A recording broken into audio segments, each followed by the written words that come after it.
Салют, друзья, меня зовут Максим Юн. Сегодня вы опять у меня в гостях, и я решил разобрать такую тему, ответить на вопрос, который часто возникает у зрителей, которые смотрят за нашими боями.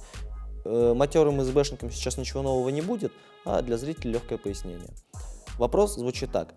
Почему русские воины, русские бойцы не сражаются в русских доспехах? И на первый взгляд вопрос понятен.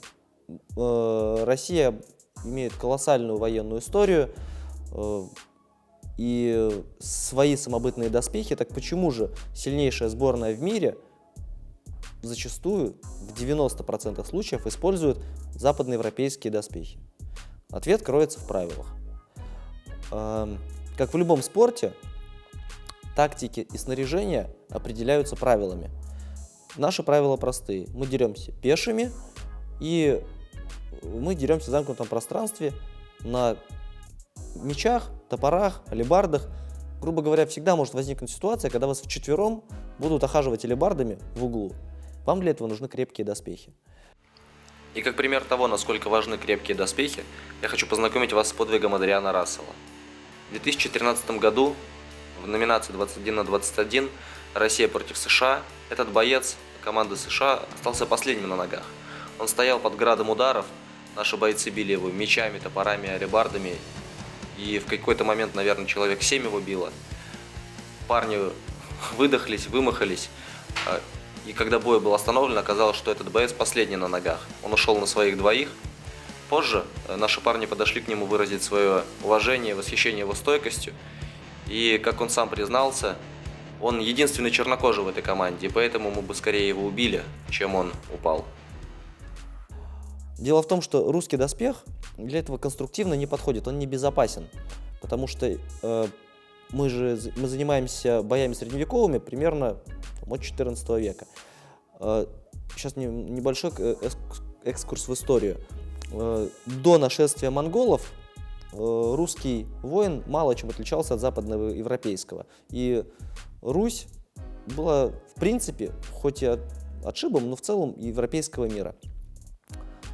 Тот классический вид русского богатыря, который нам всем известен с детства, который мы видим на картинах и в учебниках, он сложился в период монгольского ига и после него. Потому что после монгольского ига военная доктрина принципиально поменялась. Она перестала копировать европейскую, она стала более восточной. А восточная — это что? Это конные лучники, в первую очередь.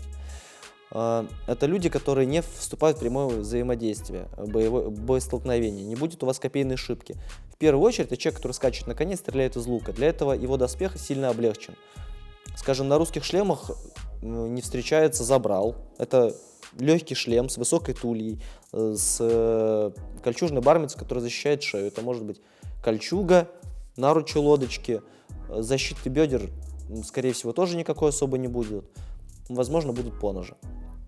И во всем этом сражаться в современных боях СБ просто небезопасно. У вас остаются открытыми локти, плечи, шея, лицо.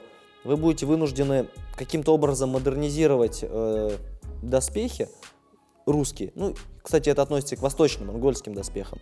Вы будете варивать себе стальные маски, какие-то дополнительные пластины к шлему на шею. То есть конструктивно вы превратите ваш восточный или русский шлем в аналог западноевропейского. Тем самым вы перестанете заниматься реконструкцией русского доспеха, а будете его косплеить. То есть подгонять под действующие правила. И в какой-то момент большинство топовых бойцов принимает факт, что они не реконструкторы в первую очередь, они спортсмены. Им нужно побеждать в этом конкретном виде спорта, по этим конкретным правилам. И для них восточные и русские доспехи просто не подходят. Нет, в них можно драться, безусловно, но чтобы обеспечить себе такой же уровень безопасности, вам придется их сильно модернизировать, бугурты оптимизировать, возможно, утяжелять, и в итоге в погоне за реконструкцией вы потеряете эффективность как боец. И ровно по этой причине в тот момент, когда человеку, который долгое время, скажем, сражался в русском или татарском доспехе, ему при смене доспехов он эти приоритеты у него приоритеты поменяются. Если он хочет побеждать, он вынужден использовать западноевропейское снаряжение. Ну, вот, к примеру, мой татарский шлем. Я в нем воевал лет 6. Но вы видите, здесь варена стальная маска.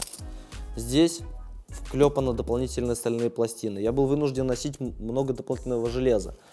Опять же, кто знает татарский доспех, там защита плеч, она не плотно прилегает к руке, она как парус, то есть каждое ваше движение, оно будет инертное. Защита ног также, у вас набедренники плотно прилегают к ногам, они висят, поэтому когда ты бежишь, они вот так вот трясутся, они тебя замедляют. Во время боя они могут сдвинуться на бок, поэтому тебе под них придется дополнительно надевать какую-то скрытую защиту. То есть фактически ты будешь носить тот же европейский доспех, только часть его будет скрыта под, ну, скажем, шароварами, а сверху будет еще элемент восточного доспеха. То есть ты себя просто утяжеляешь ради, по сути, внешнего вида. Ну, тебе вот нравится вот эстетический, стилистический восточный доспех. Но в таком случае, ну, будь готов к тому, что ты будешь тяжелее, если ты хочешь той же безопасности, или тебе будет небезопасно, и тебе могут сломать, не знаю, тебе могут что-нибудь сломать. И более того, тебя в таком доспехе вполне возможно по современному регламенту даже не допустят, потому что современные регламенты, они очень серьезно относятся к безопасности.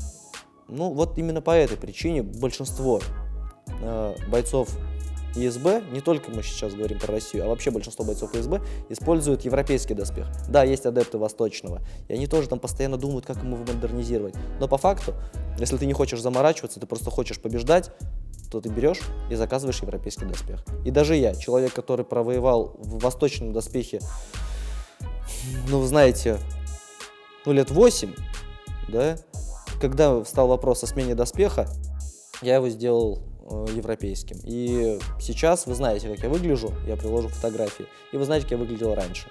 Сейчас удобнее и безопаснее. Ну, я думаю, что я раскрыл эту тему, ответ на вопрос получен. Спасибо вам за внимание и удачи в боях и в жизни. Пока.